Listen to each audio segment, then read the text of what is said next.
Channel पर आप सभी का हार्दिक स्वागत, वंदन, अभिनंदन है। आज मैं एक विवाह गीत पेश कर रही हूँ। ये स्टोरी ऐसी है कि एक बेटी के बाप शादी खोजने जा रहे हैं और लड़की का बाप 20 लाख की गाड़ी का डिमांड रखता है। तो आइए इसे गीत के माध्यम से सुनाती हूँ। कैसे? बेटी के पापा चलना बर खोजे रघु नंदन हरी।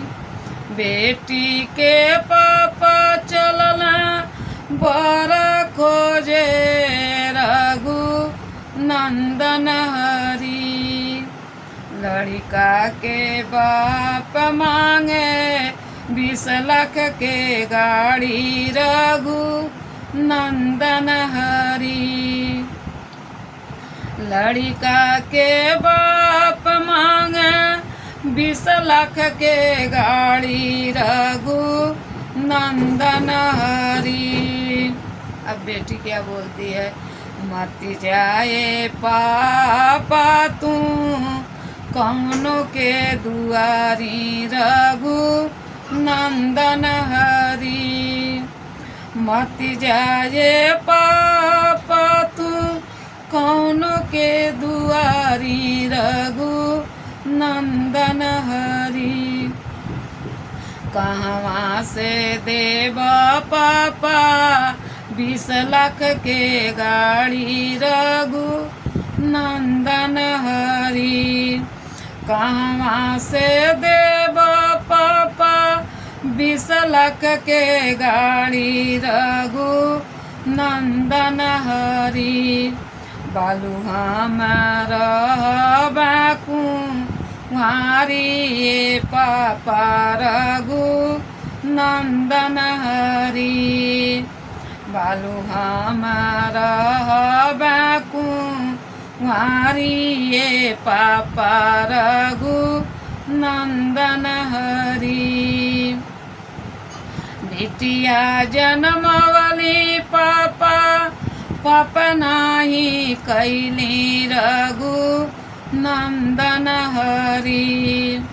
बिटिया जन्मवली पापा पापा नाही कैली रघु नंदन हरी। हमारा के भैया सप ढाई पापा रघु नंदन हरी। हमारा के भैया सप ढाई पापा रघु नंदन हरी। हम डॉक्टर इंजीनियर बनबाए पापा रघु नंदन हरी।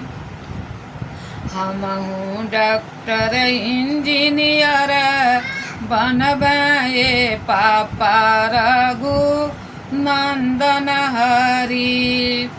बेटवा के सर पुपू जैबाए पापा रघु नंदन हरी। बेटवा के सर धापू जैबाए पापा रघु नंदन हरी। मत परेशान होख चिंता के त्याग पापा रघु नंदन हरी। मति परेशान होख चिंता के त्याग पापा रघु नंदन हरी। लड़का के लाइन लागी तोहरा दुआरी रघु नंदन हरी। लड़का के लाइन लागी तोहरा दुआरी रघु नंदन हरी।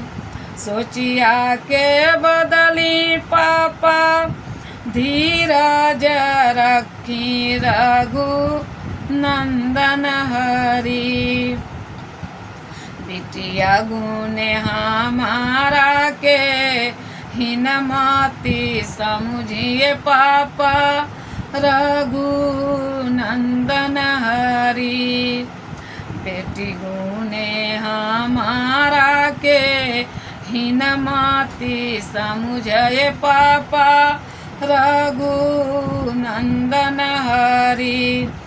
तोहरे ही बिटिया से कुलउन कर रोशन रघुनंदन हरि। बिटिया ही से पापा कुलउन कर रोशन रघुनंदन हरि।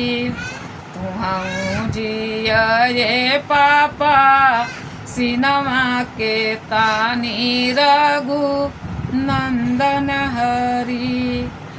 रघुनंदन हरि।